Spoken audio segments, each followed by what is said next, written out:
Welcome to the dark side of the universe. Black holes haunt the cosmos, vast invisible engines of gravity that devour everything in their path. Venture too close, and you pass the point of no return, falling into a netherworld where space twists, time distorts, and reality itself begins to fail. What would you see as the universe came apart around you? What secrets could be uncovered by a journey into the heart of a monster, deep in the very center of our galaxy? Today, we set out on that journey to uncover what black holes truly are and to confront the mysteries lurking at the very limits of reality. Black holes lurk in the depths of the cosmos like cosmic predators, invisible wells of gravity that devour anything that strays too close. They eat stars, swallow gas clouds, and even drag in light itself. But what would you actually see if you dared to approach one? What happens when you cross the invisible boundary from which nothing can return? And more strangely still, what can these monsters tell us about the past, present, and ultimate fate of the universe? Imagine traveling to the heart of our own galaxy, 26,000 light years from Earth. From your vantage point, the sky is ablaze with millions of stars, packed together far more densely than we see from home. On the horizon, though, something odd rises. Not a glowing sun, but a perfectly black sphere, outlined only by the swirling light and gas around it. This is a black hole, an object so compact and massive that its gravity traps everything, including light. This one is about 10 times the size of our sun, yet millions of times more massive. And it's not unique. Astronomers now see signs of gigantic black holes in the cores of nearly every large galaxy. But how did these behemoths come to exist? How did they grow so large? In hunting for answers, scientists are uncovering the forces that sculpt stars and galaxies. There's a problem, though. By their very nature, black holes hide. They don't emit light. They don't reflect it. They simply erase whatever falls in. So how do you study something that refuses to be seen? Sometimes the universe offers a clue in the form of a violent, brilliant outburst. What if the brightest thing ever seen by humanity wasn't a star being born, but a star dying? On March 19, 2008, astronomers around the globe received an automatic alert from a satellite observatory called SWIFT. It had picked up a sudden, ferocious flash of gamma rays, which is the most energetic kind of light known. Gamma ray flashes usually signal some kind of cosmic catastrophe, a collapsing star, a titanic explosion, or the birth of something new and extreme. SWIFT transmitted the coordinates to Earth, and within seconds, robotic telescopes in both hemispheres swung toward the patch of sky where the flare was rising. As the data streamed in, astronomers watched the brightness climb. At major observatories in Chile and Texas, larger telescopes split the light into its component wavelengths, like a cosmic barcode to measure how far it had traveled. The results were staggering. This flash had come from roughly 7.5 billion light-years away, halfway across the observable universe. It was, for a brief moment, the most luminous event ever detected by human instruments. For about half a minute, it blazed so intensely that, despite its unimaginable distance, it was bright enough to be seen with the naked eye from Earth. Piecing together the observations from space and ground, astronomers concluded that this flare was likely a narrow, focused beam of radiation, a death cry and birth announcement in one. It appeared to mark the violent final collapse of a massive star and the moment a new black hole came into existence. To understand why a dying star can become a black hole, we have to zoom inside it. Stars shine because they fuse light elements like hydrogen into heavier ones, releasing energy in the process. In the most massive stars, the core becomes a fiery factory, building up heavier and heavier elements: carbon, oxygen, silicon, and eventually iron. The outward pressure of heat and light from nuclear fusion acts like hot air in a balloon, pushing against the star's gravity and holding up its outer layers.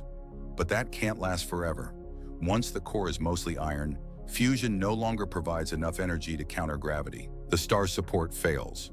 Then when the iron core grows to about 1.4 times the mass of our sun, it can no longer resist its own weight. The core collapses in a fraction of a second. The outer layers come crashing down onto it, and in many cases, this impact triggers a colossal shockwave. The star detonates in a supernova, one of the most powerful explosions in nature, flinging its outer material into space. Our galaxy is strewn with the expanding, glowing remnants of such blasts, captured in eerie detail by telescopes. But the story of the core is even more extreme. If the collapsing star was hefty enough, its weight crushes atoms so completely that electrons and protons merge, leaving behind a ball of almost pure neutrons. The result is a neutron star, a sun mass worth of material squeezed into a sphere only a few tens of kilometers across. A single teaspoon of this matter would weigh as much as a mountain. Yet even this ultra-dense state has its limit. If the collapsing core is too massive, even this ultra-dense form of matter cannot withstand the pressure. Everything is crushed further, to the point where matter as we know it ceases to exist. What's left is a region where gravity has won. A black hole is gravity taken to the ultimate extreme. All its mass is effectively packed into a central point, wrapped in an invisible boundary called the event horizon. That horizon is the critical line. Anything, gas, dust, planets, even light that crosses it is gone from our universe's view forever. Inside, the matter that originally collapsed is not just compressed. In the standard picture, it's completely destroyed. The familiar idea that a black hole is a ball of very dense stuff isn't quite right. The stuff is gone. What remains is warped space and time along with gravitational pull. This is where Einstein enters the story. In his theory of general relativity, gravity isn't a force pulling things together in the usual sense. It's the bending and stretching of space and time. Space-time caused by mass and energy. A planet orbits a star not because an invisible hand drags it, but because it is following the curved path of bent space-time. A black hole is what you get when a large mass shrinks into an unimaginably small volume. A bottomless pit in the fabric of reality. When a black hole forms, the energy is transformed. The energy that was once in the matter becomes locked into the curvature of space-time itself. The black hole's gravity is the lingering imprint of that transformation. And although the interior may be unknowable, the black hole's influence on its surroundings is anything but subtle. On Earth, we think of gravity as the gentle force that keeps our feet on the ground. When something falls, it releases energy. A crash, a splash, a thud. Now scale that up to a black hole. When gas falls towards one, especially if it spirals in through a disk, friction and compression heat it to enormous temperatures. The amount of energy released can rival that of billions of stars. We can't see it directly, but we can see what happens in the furious zone around it. For a long time, black holes were considered exotic oddities in an otherwise star-dominated universe. That view has been completely overturned.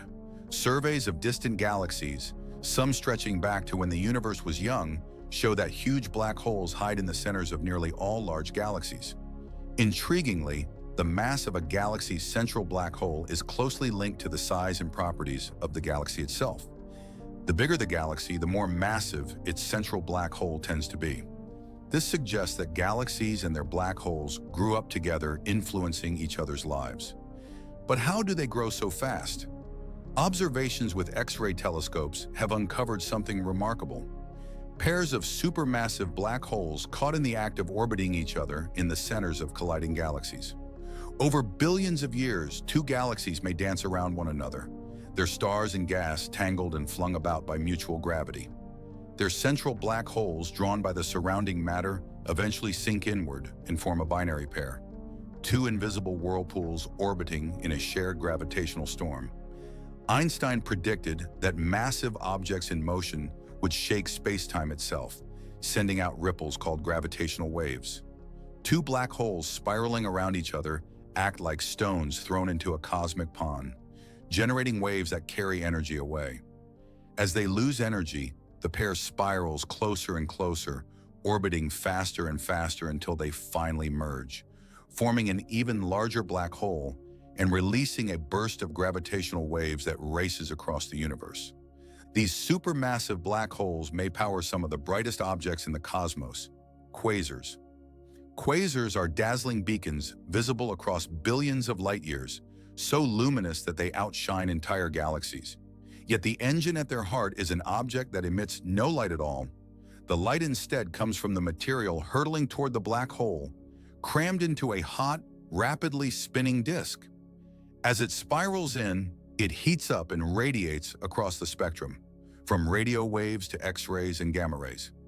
In some cases, powerful jets of particles and radiation erupt from near the black hole's poles, shooting out tens or even hundreds of thousands of light years into space. But if we're brave and purely hypothetical explorers, what happens if we ignore the warnings, fire up the engines, and head straight for the black hole ourselves? The answer depends on the black hole's mass.